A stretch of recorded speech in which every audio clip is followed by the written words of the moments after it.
एक माँ का आखिरी खत। रात के 12 बज चुके थे। माँ कभी दरवाजे की तरफ देखती तो कभी एक नज़र घड़ी की तरफ। माँ की आंखों में और चेहरे पर चिंता साफ नजर आ रही थी। थोड़ी ही देर में दरवाजे की घंटी बजी। माँ ने काफ़ी तेज़ी से दरवाज़ा खोला और सामने बेटा विक्रम और बहू मान्यता को देखकर पूछी, इतनी देर क्यों हो गई? मैं कब से तुम्हारी राह देख रही थी। माँ, मैं अब छोटा नहीं हूँ, तुम मेरी चिंता मत किया करो। विक्रम घर के अंदर प्रवेश करते हुए बोला, बेटा कितना भी बड़ा हो जाए माँ के लिए छोटा ही रहता है। चलो छोड़ो, हाथ पैर धो लो, मैं तुम्हारे लिए खाना लगा देती हूँ। माँ ने दरवाज़ा बंद करते हुए कहा। माँ जी, हम खाना बाहर से खाकर आए हैं, आप खा लीजिए, हम सोने जा रहे हैं, बहू मान्यता ने कहा। लेकिन मैंने तो तुम लोगों की पसंद की खीर बनाई है, आओ थोड़ी थोड़ी खीर खा लो। माँ, तुझे एक बार में समझ नहीं आता क्या? तेरी बहू ने कहा ना, हम बाहर से खाना खाकर आए हैं, क्यों परेशान करती है?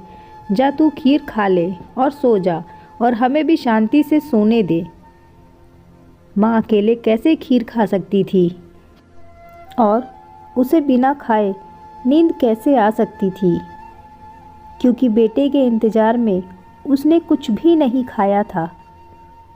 वह किचन में गई और एक गिलास पानी पिया और अपने रूम में चली गई।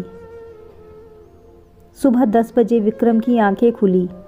बाजू में मान्यता अभी भी सो रही थी।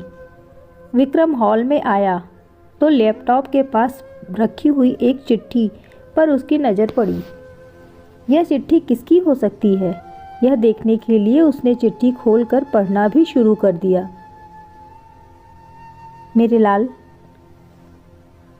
तू सोच रहा होगा कि एक ही घर में रहते हुए ये चिट्ठी क्यों? मैं तुम्हें बोलकर भी तो ये बात बता सकती थी। हाँ, बता सकती थी।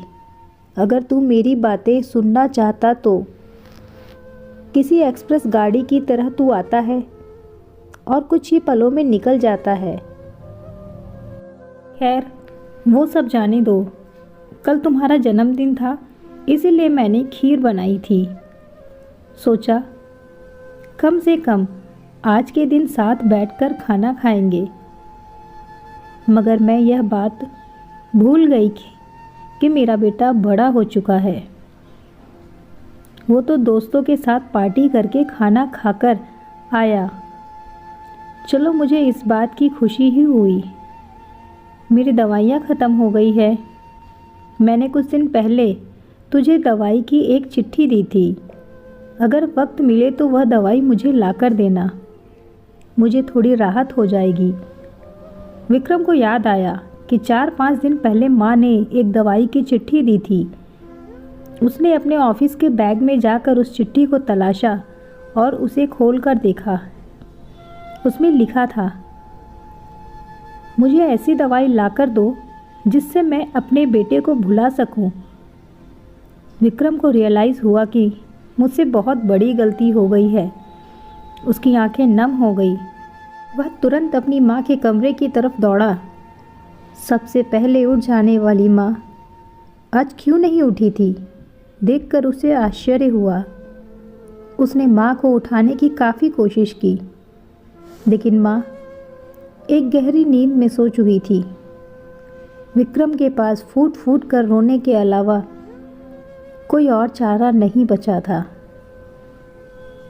धन्यवाद।